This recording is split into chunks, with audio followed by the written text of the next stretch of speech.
of education in the life of a child and the power that it had to change that child's future. And it inspired me that there are thousands of kids who need advocates for them to make certain that our education system, whether it's the public school, a private school, a home school, a charter school, whether you are educated in any number of these. And my kids, by the way, were educated in private school and public school and homeschool. And I think that's because parents have the most powerful impact. They should have the greatest impact on how their kids are educated. They should have a choice about how that happens. And parents and kids ought to have a choice to go to a school that's going to give them an opportunity. So we've done a lot of work to that end through education savings accounts that I believe will give us a lot of insight into how it is that we can invest even in our public schools in a greater way, because the vast majority of our kids are going to be educated in public school. Our public schools need to be stronger. Our teachers need to be supported. Our efforts in all types of education need to be they need to be serious, and they need to be straightforward, and they need to include choice. And so I'm grateful for the people in this room. I'm grateful for the men and women that I get to work together with in the legislature to advance the cause of education broadly in our state. We're going to lead the country in this, not only in improvement. We're not only going to be the fastest improving. That was good, and that's good for a while, but we actually want to be in the top end of performance. We don't just want to be getting better. We want to be one of the best. I think that we're going to get there. And Representative John DeBerry is one of the reasons that we are going to get there. I gotta lay my eyes on his face. Oh. He's one of the reasons that we're going to get there. Not just because he's an advocate for choice and an advocate for education, but because this man is an advocate for what he believes is the right thing to do. He is a very unusual person in the sense that he is willing to stand up and advocate for and represent and demand the right thing be done for the people that he believes in. I have so much respect for this man. I have so much respect for his faith, for his conviction, for his willingness to not just go along, but to in fact go before. What we have in him is a leader, a true leader, and somebody that inspires people like me. I am inspired by this man because of his willingness to take his own route and to decide to make decisions based on what he genuinely believes is best for the people that he represents. And you make me very proud. You have become a friend of mine in a short period of time. I am honored to walk alongside you and with you and to listen to you. And when you speak, I listen.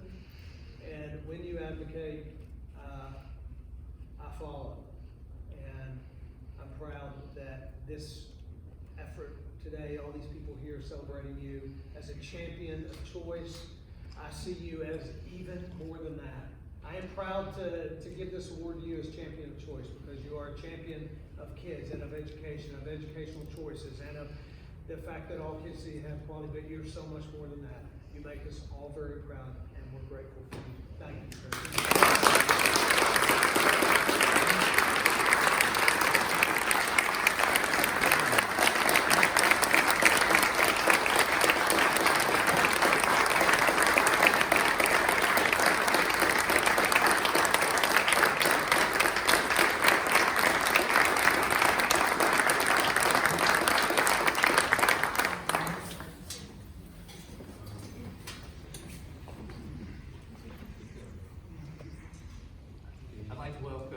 Chairman Mark White, also a Memphis native and who has been a colleague with Representative DeBerry, just to come and give some remarks. We're gonna try to honor your time, but there are so many folks who really wanted to be here and give praise to you.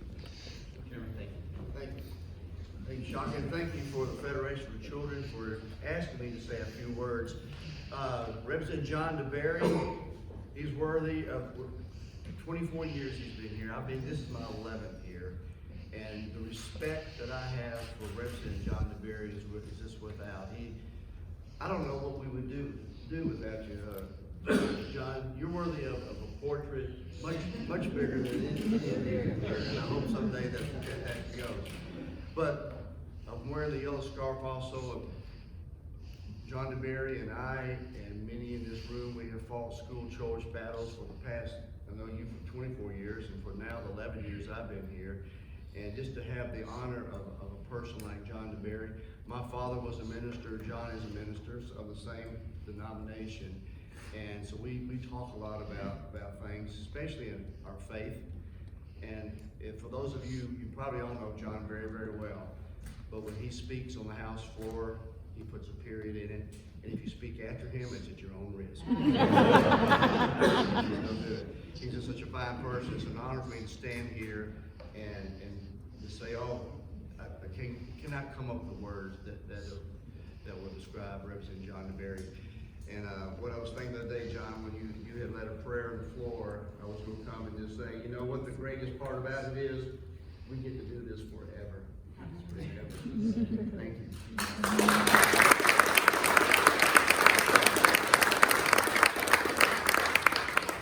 Amen. I think Chairman White's got a little bit of that preacher in him.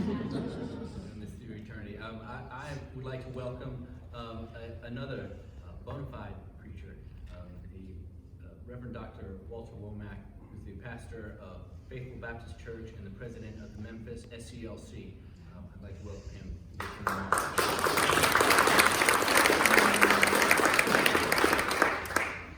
Certainly, I want to pay my respects to our distinguished governor, certainly to Dr. DeBerry for his effort in fighting for school choice. Certainly to all of you that are here. School choice, by the implementation of school choice into the Shelby County, Memphis area. School choice has brought hope to those that are hopeless. It has brought opportunity to those that had no recourse.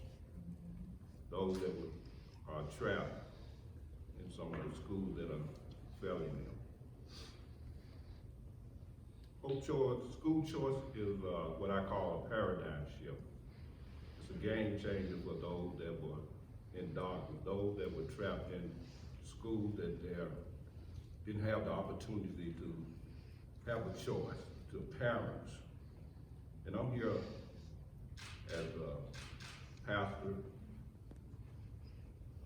civic leader, to say that I'm for school choice. And that the opportunity that school choice has brought to students across Shelby County area is certainly appreciated. For children now have the opportunity to excel in education, to go on to be better citizens, to be productive citizens within their community. School choice has been I would say, light to those that have been without choice. School choice is what our children need. This morning on our way here from Memphis, we stopped and I noticed everybody that didn't order the same product. And I noticed everybody had a different appetite. So why not give parents a choice to choose what environment, what education, or what school that they want to send their children to? If a child is failing in the public school system, why not give them opportunity to excel in a private school? We all have a right. God even gave us a right for choice. He didn't make us all robots. He gave us the ability to make choices. So we need to give our parents, and we owe it to our children, the opportunity to have choice for education. Thank you.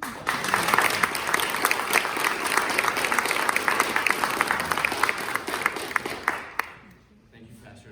And finally, I want to hear from one of those former students, a success story that we hope, frankly, is not a success exception, but becomes a rule.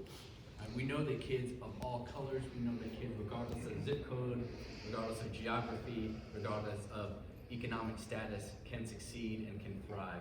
We want to see that become a reality for all students. So now I'd like to welcome Ms. Joy Taylor to tell a little bit about her.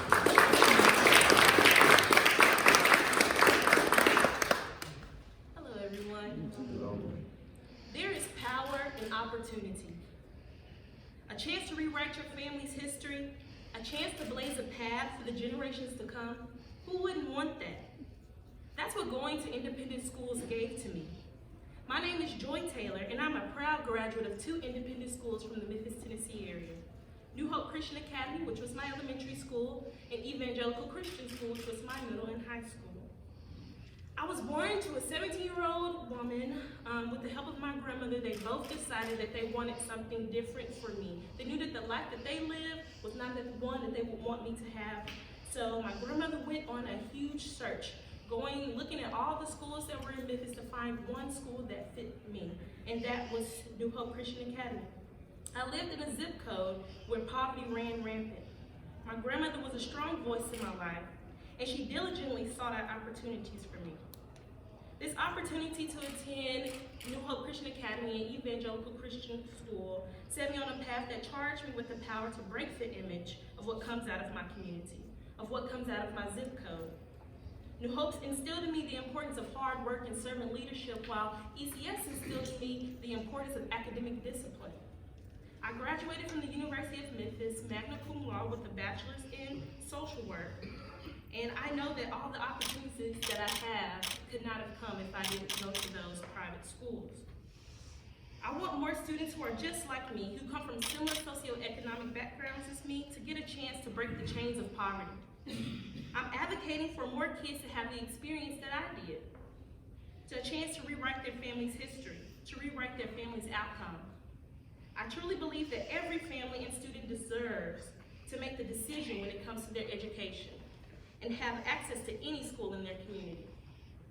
Now is the time for quality education that our future and that our children deserve. There is no more time to waste. Thank you, guys. Thank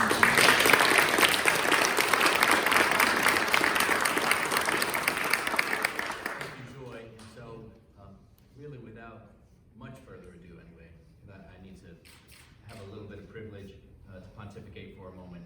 I want to bring up Representative DeBerry. He has been truly a champion for kids and for school choice longer than he's been an elected official. He's really been a beacon up here in Nashville, representing his constituents, both back in Memphis, but really kids across Tennessee. I've been to many places in the state and all of our cities, most of our counties, and I'll tell you what, kids are pretty similar no matter where you go. Right? They do similar things. You get nervous about all of them driving. It doesn't matter if they're in Knoxville or Clarksville or Memphis. We're just as panicky about that. We get anxious about them in the same ways, regardless of what they look like. Right?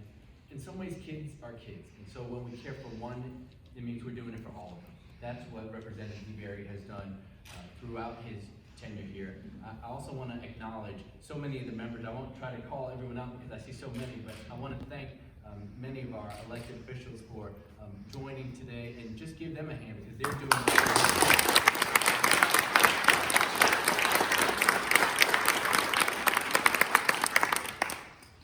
really want to thank them for being here and for the service that you give on behalf of your constituents, but on behalf of kids across Tennessee. And I know I can see representatives in the room that have talked to me about their own personal stories and what it means to find the right school for their kids and for their grandkids. And that's what we're trying to do. What we're doing is really personal work. So without any further ado, I want to introduce you to the 2020 Champion Choice and give some remarks. Representative John DeBerry Jr.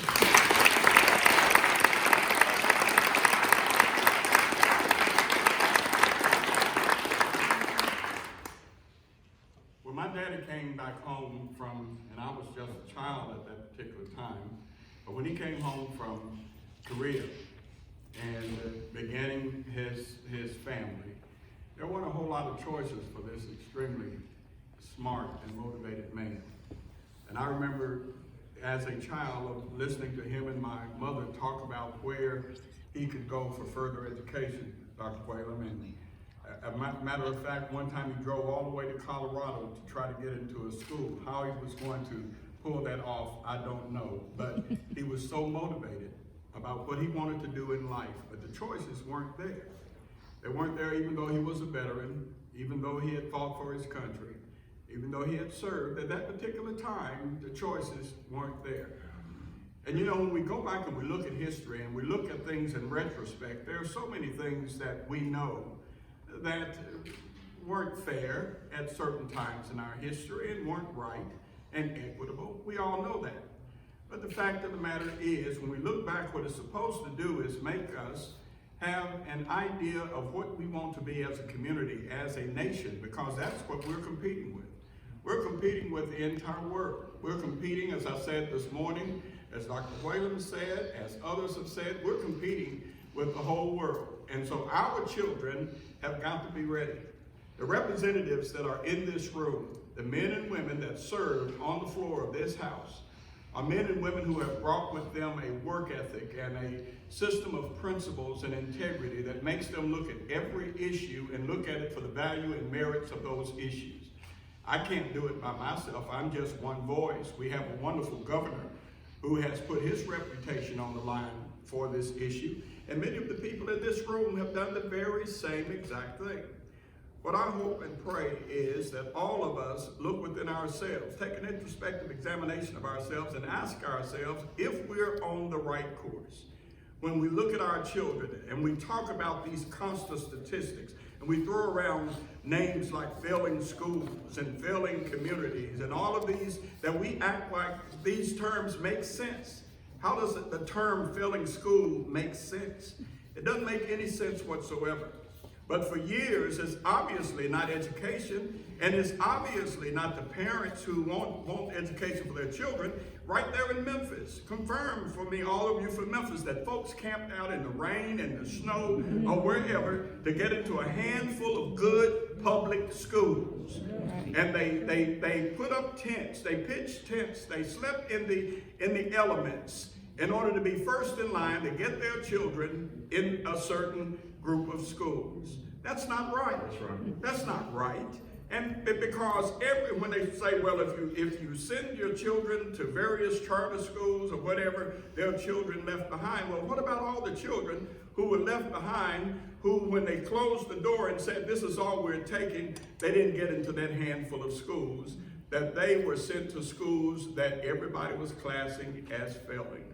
And in spite of the teachers' hard work, in spite of them spending their own money and doing the best they can, the best they could for those children, we were still turning out children who could not read, who could not compete because of a system that was failing them. We had a child at our home when my wife was alive. Her name was Akimi Yamamoto. Akimi was from Nara, Japan. We had about 12 students who came from different parts of the world. My brother Tony here was a young boy and knew all of them, young man rather, and knew all of them as they came into our home. And Akimi was the first. And Akimi, when she came, she went to Central High. At that time, a very good school with a very good principal and a very good curriculum. Akimi went to school, she made straight A's. And I came home from Channel 13 one night, and I was working there at that particular time, and I walked upstairs and I looked into the den, and there was this big pile of hair there. And I looked real hard at it, and it was Akimi.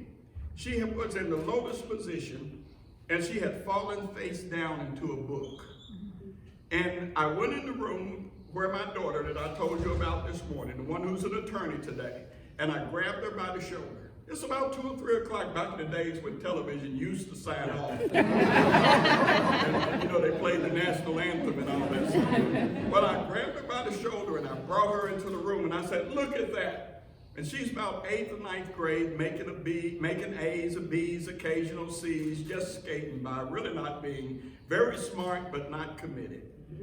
And I said, look at that. She looked, well, she says, it's a Kimi. I said, look at it real hard. She says, Daddy, it's a Kimi. I said, look at it. She said, it's a Kimi. I said, yeah, it speaks 5 languages. It will have 2 high school diplomas. It has 3 full ride scholarships from American universities right now. I said, that's what you're going to compete with, Shavita, not Leroy Bubba Cockroach and Skillet.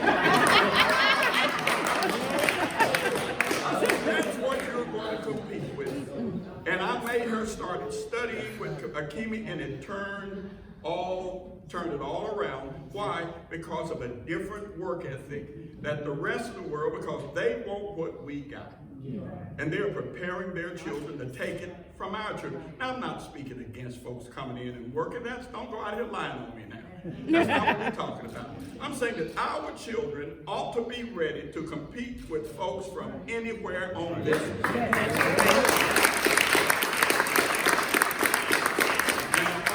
And the only way that's going to happen is folks like you and folks like these folks sitting around this room who you elect continue to work hard with commitment and courage and character and valor and stand against the status quo that's locked in their silos, that want to maintain a monopolistic system that says you're ignorant, you don't have sense enough to make the choice. And I have heard folks say in committee that you don't have sense enough to make a choice for your child because you're not an educator. Well, the fact of the matter is, as I said this morning, it's not about the teachers. Many of them are getting slapped, spit, beat up, bitten in their own classrooms by a system that won't protect them and give them autonomy in their own classroom. One child, just one disruptive child in the classroom diminishes that teacher's ability to teach by 25%. What if your child sitting in the classroom with a good teacher, but she has 5 disruptive children in that room? And she can't teach, and now your child is caught in a failing environment. And all your child wants is an education. Well, at some point in time, we can make excuses. We can continue to talk about if only this and if only that. Or we can do what you're doing. Make a choice and say, my child is my responsibility. And I will see to it, no matter what, that they are educated. I know we can't, folks say, well, bad things have happened. Yes, they have. Many things have been inequitable. Yes, they have. Folks have been discriminated against. Absolutely. But you know what? We can't unwrite history. We can't rewrite history. The only thing we can do, isn't it right, Doctor, is learn from history and write a better future. That's what we're doing. We're learning from history, what has succeeded, what has failed, and we say, we want better. We want better. That's just all there is to it. We want better. It will happen. The folks sitting around this room can make it happen. They're good people. Let them know you support them, you got their back, you'll stand behind them. And when folks start being mean, filled with wrath and malice, with nasty commercials and billboards and all of that stuff, calling us everything but a child of God, you let them know that it's not working. It's not working. And when you let them know that, I guarantee you, you'll be the powerful people in the state of Tennessee. Because as parents and as citizens and as taxpayers, you've taken control of your money. And you say, we created public education, we can recreate public education with our money. Thank you.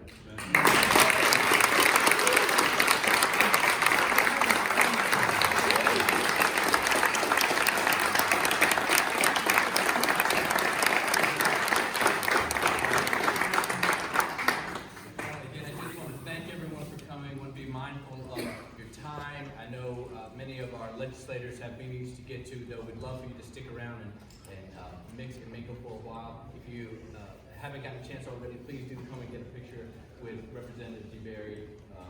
You mind if I forgot, this is my younger brother, Tony, and his wife, who drove up from Memphis. I'm embarrassing him because he said, don't introduce him. And Milton Sewell, where's Milton? Dr. Milton Sewell and his wife from Freed-Hardeman University. We lost our mother in 1970 to a car accident. I'm sorry, Charlie. And if my parents had made a choice of changing schools, like I told you this morning, I didn't even know Freed-Hardeman existed.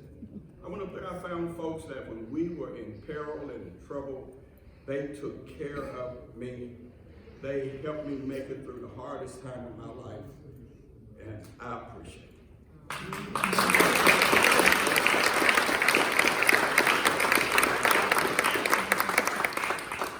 One last sort of housekeeping thing. I do want to thank a few people. Jan Dower, who's our field director. Jan, give a so many partners as well, and I think there's a sign somewhere that shows all the partners who worked with us and co-sponsored this event. I don't want to risk leaving somebody off, so I better not start naming them. But we are thankful. It absolutely takes a village and more than that to get this done, to care for our kids. And so thankful to all the partners that are in the room and that co-sponsored this event. Y'all be well, and thank you again.